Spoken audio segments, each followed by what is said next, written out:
Hello guys, welcome back to the class on history of ancient and early medieval India. We're starting with part 2 of the series and let's just dive into the class.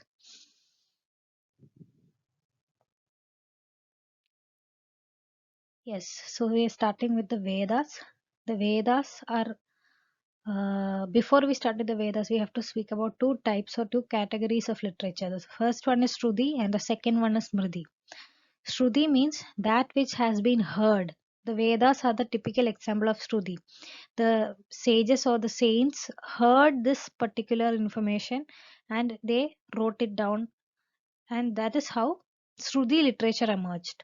Smriti literature means that which has been remembered.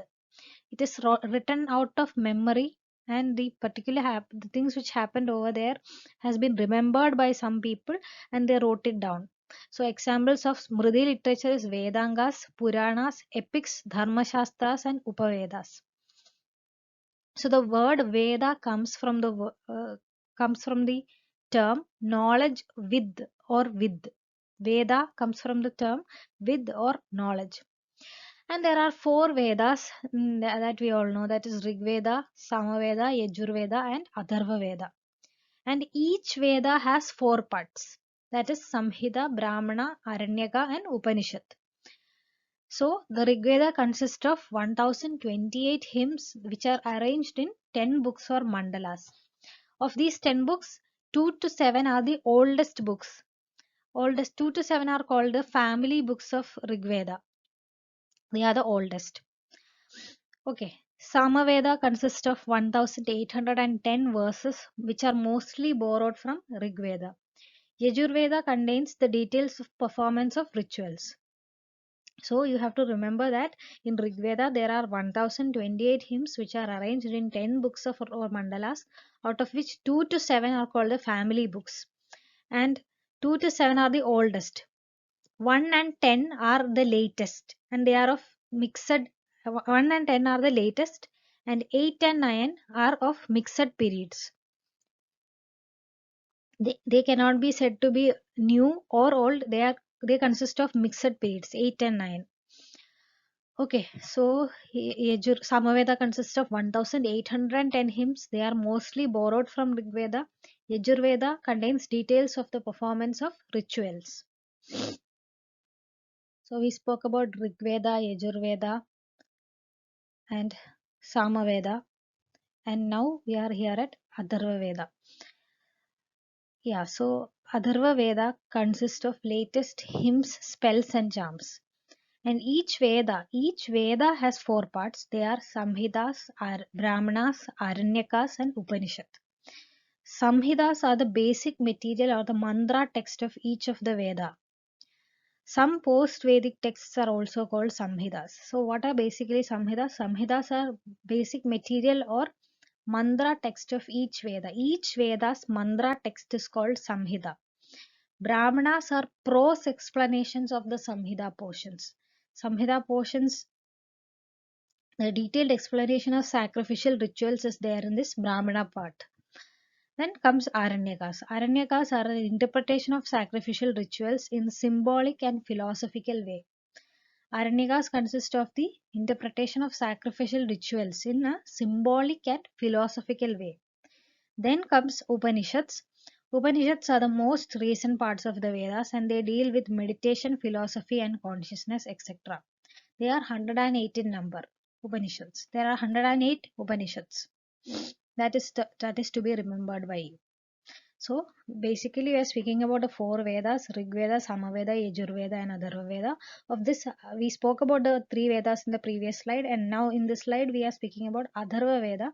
Atharva Veda consists of latest hymns, spells and charms, and each Veda has four parts, which is Samhitas, Brahmanas, Aranyakas and Upanishads.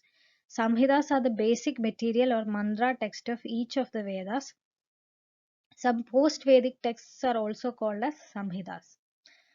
Brahmanas are prose explanations of the Samhita portions and detailed explanation of sacrificial rituals are also contained in the Brahmanas. Aranyakas are those texts which have the interpretation of sacrificial rituals in a symbolic and philosophical way. Then we spoke about Upanishads, which are 108 in number, and they are the most recent part of the Vedas, and they deal with meditation, philosophy, and consciousness. The Vedas. So we are starting with the Vedas. Of this, we previously in the previous slide also we said that Rig Veda Samhita is a collection of 10 mandalas, of which 2 to 7 are called the family books. They are the oldest in the group, and they are called the Vedic literature. Rig Veda Samhita. It is a collection of 10 mandalas, of which 2 to 7 are the family books, and the oldest is, and this is the oldest part, and it consists oldest part of the Vedic literature, Rig Veda Samhita. 2 to 7 books, 2 to 7 are the oldest part of Vedic literature.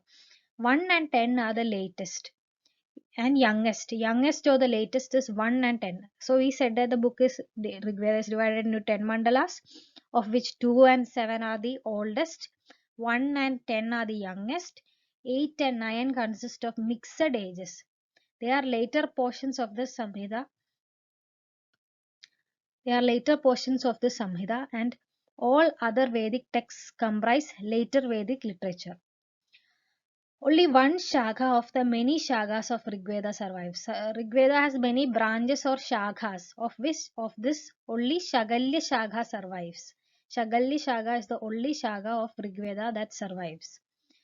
The family books mention prominent Bharata and Puru kings. The two books 2 to 7 mention about the prominent Bharata and Puru kings. Next, we are coming to Upavedas. Upavedas refer to the applied knowledge which is present. And the best example of Upaveda is Ayurveda. Ayurveda is associated with Rigveda and it deals with medicines, as we all know. Next Upaveda is Dhanurveda. Dhanurveda deals with archery or the science of warfare, and its root Veda is Yajurveda. Ayurveda is derived from the root Veda Rigveda. Dhanurveda is derived from the root Veda Yajurveda. Next is Gandharva Veda. Gandharva Veda deals with music and sacred dance, and its root is Samaveda. And the next is the conflicting part. In some books, in some sources, it is written that Arthashastra is the fourth Veda, fourth Upaveda, and in some sources, it is written that Sthabhatya Veda is the fourth Veda. Anyway, we are mentioning both over here. Arthashastra deals with economics, and its root is Adharva Veda, and Sthabhatya Veda deals with engineering and architecture, and its root is Yajurveda. So there is conflicting information on Arthashastra and Sthabhatya Veda. That is to be remembered by you.